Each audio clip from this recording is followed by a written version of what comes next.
नमस्कार, बहुत स्वागत है आपका न्यूज़ 18 का डिजिटल प्लेटफॉर्म आप देख रहे हैं। मैं हूं आपके साथ ऋतु सिंह, मेरे साथ मौजूद है मेरे सहयोगी आनंद।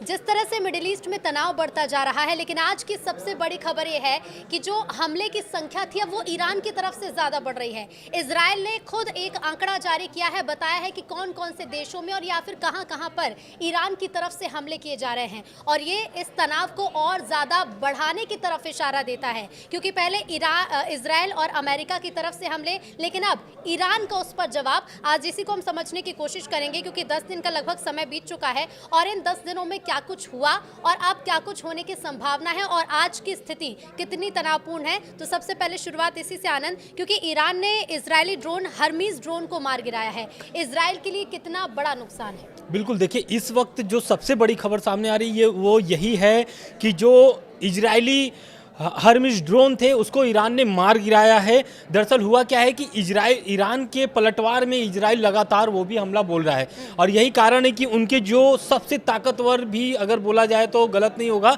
सबसे ताकतवर जो उनका ड्रोन था उसको मार गिराया है।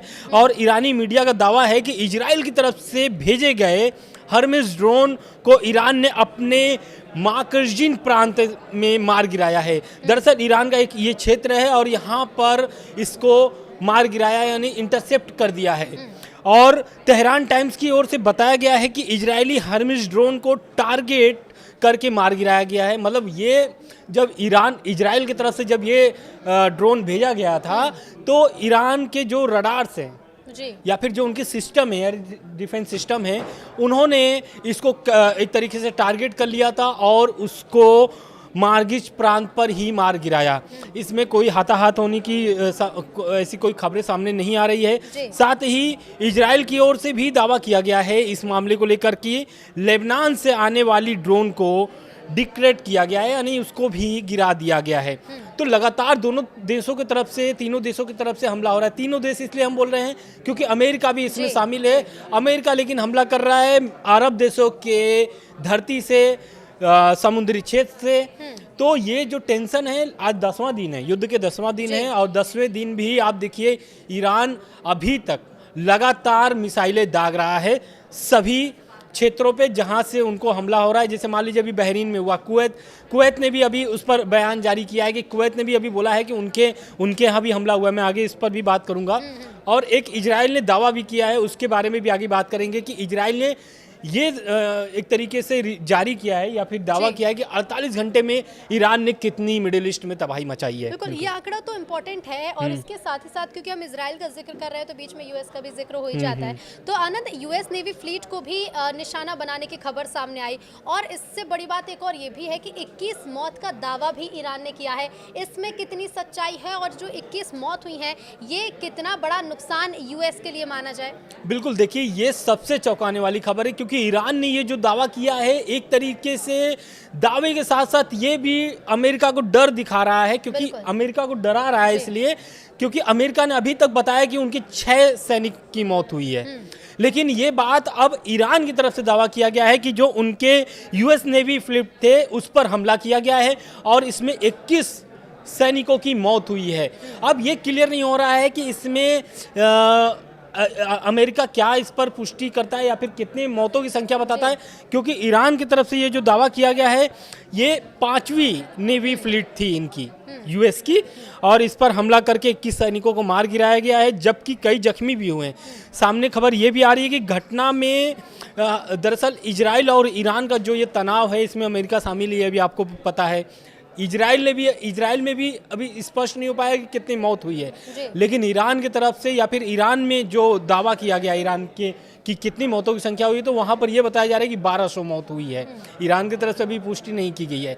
लेकिन सबसे चिंता के विषय ये है कि 21 सैनिकों की मौत हुई है। अब ये जो है कि 6, जो अमेरिका बता रहा था कि उनके 6 सैनिकों की मौत हुई है, इस संख्या के बढ़ने से अमेरिका हो सकता है कि और बड़े कदम ईरान पर उठा सकता है। यानी कि अब जवाब जो ईरान दे रहा है उन जवाब की प्रतिक्रिया और बड़े तौर पर देखी जा सकती है। बिल्कुल। लेकिन एक आनंद, मेरे मन में एक ये सवाल भी, क्योंकि हमने देखा कि जैसे ही इस पूरे तनाव की शुरुआत 28 फरवरी, अगर मैं गलत नहीं हूं तो बिल्कुल। 28 फरवरी से इसकी शुरुआत होती है, उस वक्त इजराइल अमेरिका भारी पड़ते हुए नजर आ रहे थे। पहले दबाव बनाने की कोशिश की गई, बीच में जब रूस की एंट्री हुई कि सीक्रेट तौर पर जानकारी रूस दे रहा है, तो क्या आपको भी ये लगता है, क्या ऐसे माना जाए कि रूस का सीक्रेट तौर पर समर्थन करना, लेबनान की उसमें एंट्री होना, ये ईरान को कहीं ना कहीं एक मनोवैज्ञानिक तरीके से एक बढ़त देता हुआ दिखा रहा है और वो बढ़त बनाता हुआ ईरान भी नजर आ रहा है? बिल्कुल। और 10वां दिन हो गया, आप देखिए 10 दिन से लगातार हमला कर रहा है ईरान सभी देशों पर जी।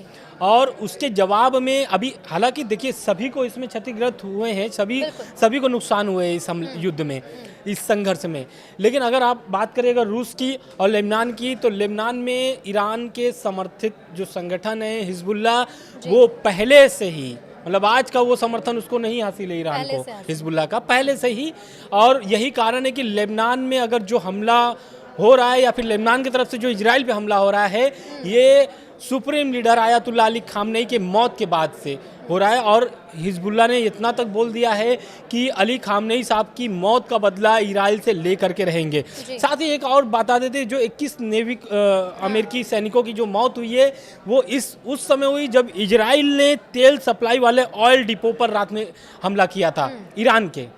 तो ईरान पर एक तरफ इजराइल उनके तेल टैंकरों को निशाना बना रहा है, वहीं ईरान जो है अमेरिकी सैनिकों को डायरेक्ट निशाना साध रहा है। अभी तक के ईरान की तरफ से अगर दो बड़े जवाब हम कहें जिस पर आज हमने डिस्कशन किया है, पहला ये कि देखिए इजरायली ड्रोन हर्मीज ड्रोन को मार गिराया, दूसरा आनंद ये कि यूएस नेवी फ्लीट को गिराया, लेकिन एक तीसरा ये भी है कि यूएई में भी मिसाइलें दागी गई हैं और फिर आईडीएफ ने भी ताबड़तोड़ हमले किए हैं। ये भी एक तीसरा बड़ा अपडेट है। बिल्कुल हाँ, ये सबसे बड़ी अपडेट इसलिए है क्योंकि देखिए यूएई पर सबसे ज्यादा अगर हमला हुआ है, ईरान ने अगर किया है सबसे ज्यादा हमला, तो वो है यूएई।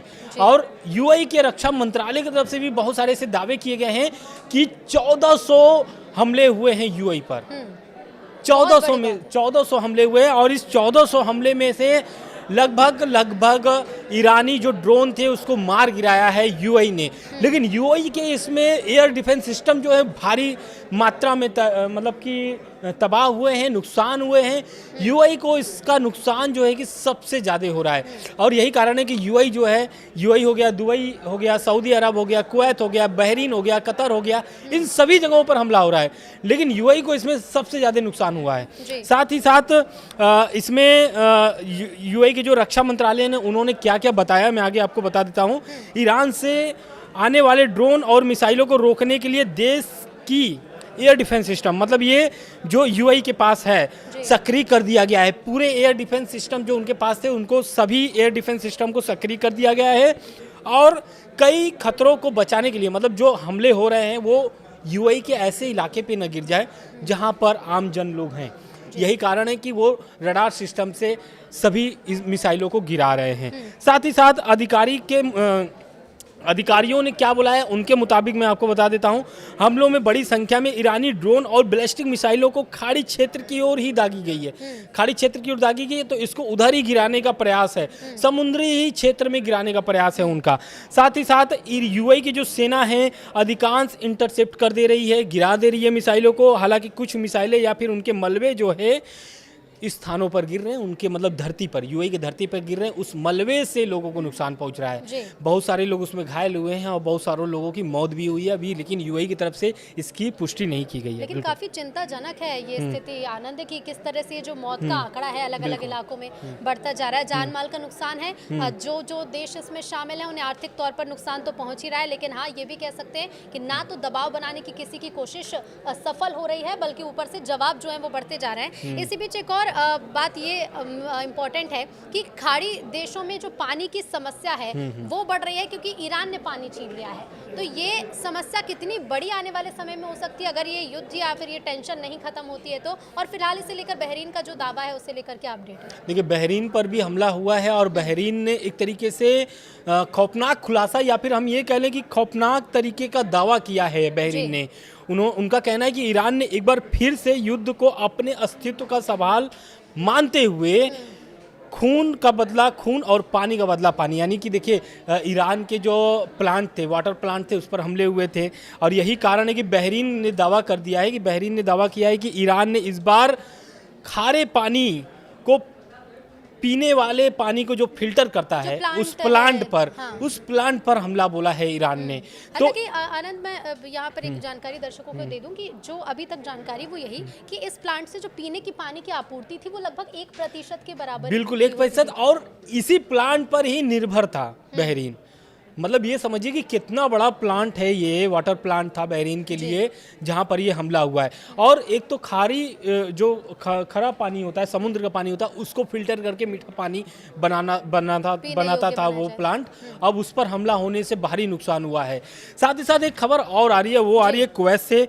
कुवैत ने दावा कर दिया, कुवैत ने दावा किया है कि उनके public institutions for social security के दफ्तर पर हमला हुआ है, और इस हमले में दफ्तर की मुख्य इमारतों को नुकसान पहुंचा है। इसी बीच कुवैत के रक्षा मंत्रालय ने बताया कि देश पर हवाई हमले की एक लहर हो रही है, और लोगों से कहा जा रहा है कि वो सुरक्षित जगह पहुंचे, सुरक्षित जगहों पर इकट्ठा हों, उनका बिल्कुल पनाह लेकर रहे हैं। बिल्कुल हाँ। एक जो इजराइल की तरफ से आंकड़ा जारी किया गया, जिस पर हम पहले भी बात कर चुके हैं, कुछ देशों के नाम भी सामने आए जहां पर ईरान ने हमला किया है ना। बिल्कुल, देखिए ये सबसे चौंकाने वाली बात है कि इजराइल जो है ईरान के हमलों को, या फिर ईरान के हमलों के आंकड़ों को जारी कर रहा है कि ईरान किस तरीके से तबाही मचा रहा है।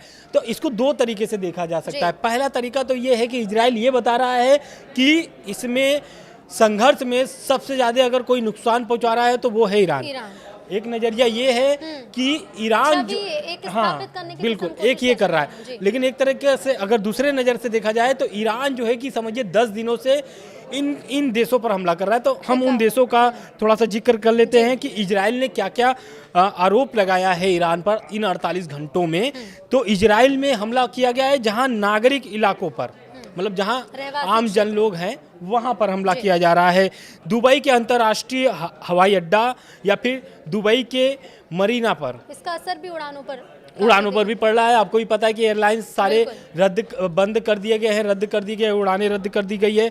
कुवैत के अंतर्राष्ट्रीय हवाई अड्डे पर ईंधन टैंक और कुवैत की सार्वजनिक सुरक्षा संस्थान, तो ये सारे जगहों पर हुआ है। वहीं सऊदी में भी हुआ है, सऊदी के बहरीन और सैयब तेल क्षेत्र में हुआ है।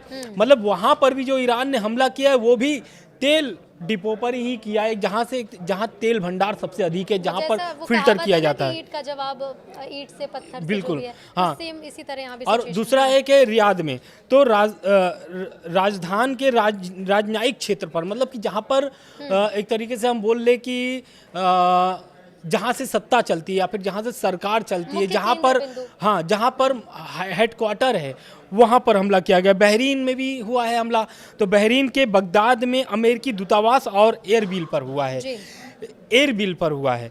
और कतर की बात कर ले तो कतर के लक्षित नागरिक और सैन्य इंफ्रास्ट्रक्चर पर हुआ है। और हमले में अब ये इजराइल का दावा है, ईरान की तरफ से ऐसा कुछ नहीं है। ईरान तो साफ बिल्कुल हाँ, लेकिन ईरान इस पे क्या बोल रहा है?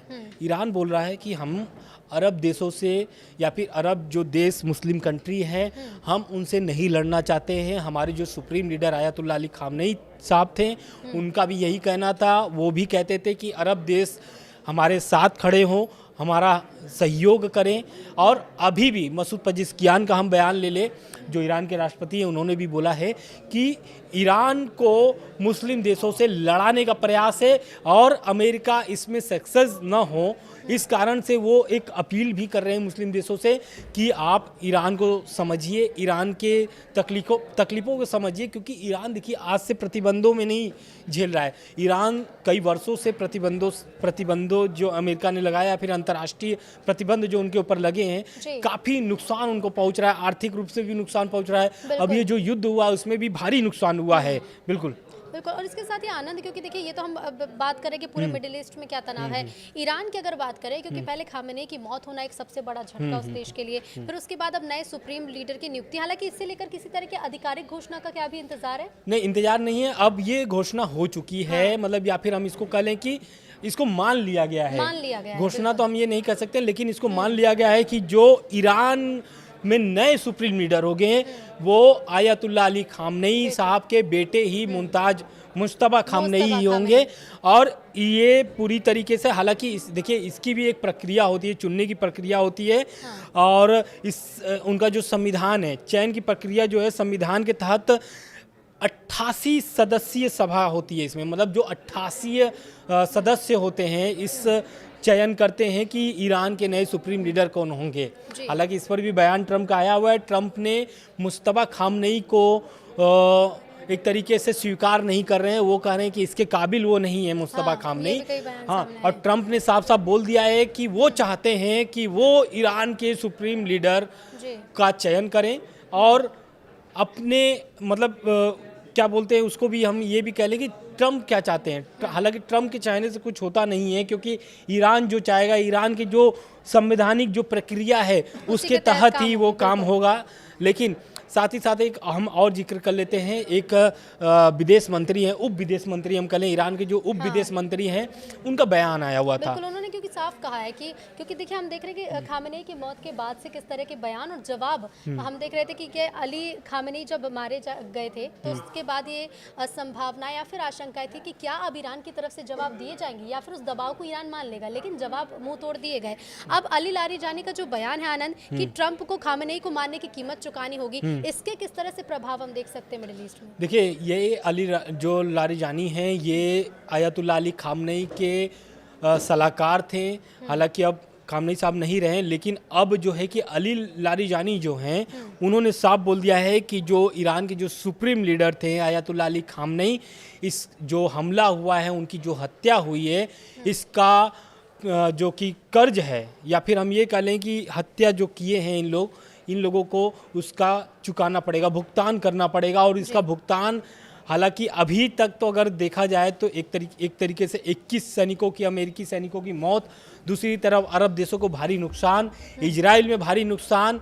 तो अली लारीजानी का स्पष्ट कहना है कि ये जो युद्ध है, युद्ध जारी रहेगा। ईरान का जो सैनिक है वो लड़ता रहेगा। उनके अगर हम बयान को पूरी तरीके से अगर कोट कर ले तो वो पहले तो चेतावनी दिया है डोनाल्ड ट्रंप को कि तेहरान अपने नेता और लोगों के खून का बदला लेगा। लारीजानी ने साथ में ये भी बोला कि जो supreme leader Ayatollah Ali Khamenei के सबसे करीबी जो सहयोगी माने जाते थे, उनका ये भी कहना है कि हम अपने नेता और हमारे लोगों के खून का बदला लगातार और कठोरता से लेंगे। मतलब उन्होंने ये स्पष्ट कर दिया कि ये जो हमला है, ये हमला और तेज हो सकता है, ट्रंप की इसकी कीमत चुकानी होगी। तो समझिए कि अली लारीजानी जो है कि सलाहकार, यानी कि जो वो सलाह देते थे, काफी करीबी माने जाते थे, तो वही उन पर वो अमल भी करते थे खामनेई साहब। साथ ही साथ एक और बात बता देते हैं कि देखिए, इस पर एक बयान आया था जो अभी हम बीच में रुक गए थे। ईरान के जो उप विदेश मंत्री हैं उनका एक बयान आया था, और उनके बयान पर यही था कि ईरान कभी जो है कि झुकेगा नहीं, और आखिरी सैनिक तक, आखिरी जो उनके सैनिक बचे रहेंगे उतने तक वो लड़ेगा अमेरिका इजराइल से। फिलहाल स्थिति उसी दिशा में जाती हुई दिख भी रही है कि ईरान की तरफ से जवाब लगातार सामने आ रहे हैं। लेकिन चिंता की बात यही है कि जो तनाव है मिडिल ईस्ट का, ये लगातार बढ़ता जा रहा है। इजराइल अमेरिका की तरफ से चाहे हमलों की संख्या को आप गिन लीजिए और चाहे ईरान की तरफ से दिए जा रहे जवाबों को आप गिन लीजिए, दोनों तरफ से हमले लगातार हो रहे हैं। अब देखना होगा कि आने वाले दिनों में युद्ध कितना आगे तक जाएगा, और अगर आगे तक जाता है तो सबसे ज्यादा प्रभाव किस पर पड़ेगा। लेकिन इससे जुड़े हर एक अपडेट्स न्यूज़ 18 आप तक पहुंचाता रहेगा। नमस्कार।